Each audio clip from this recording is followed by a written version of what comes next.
This is a real problem for Europe. They are being pressured by Washington to cut off the gas supply. Of course, one of the first things that happened was to shut down the Nord Stream 2 pipeline from Russia to Germany, which had nothing to do with the United States.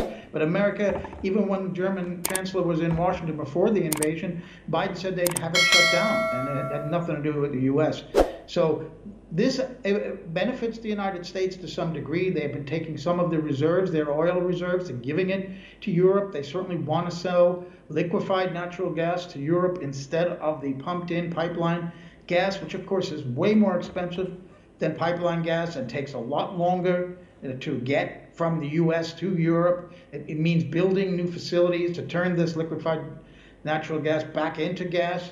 There's no overnight solution here. The idea is there should be some diplomacy to end this war, and then things could go back to normal. But that's not what the United States and the European, their junior partners, are doing. They're pushing for a prolonged war. They want to bleed Russia. They want to bring down the Putin regime, and they're using Ukraine certainly as proxies. They really show they don't care much about the Ukrainian population. There could have been a deal a couple of weeks ago where Ukraine would have only lost Donbass and Crimea. Those were the terms that Russia were offering, and the US pressured Zelensky not to take it, and it wasn't taken. And now things have gotten far worse on the ground. In Ukraine, we have trouble now over in Moldova, where that could be a new front in the war. A Russian general saying Russia will now move all the way across the south towards that Moldovan enclave, Transnistria, and also Romania, up to the border with Romania.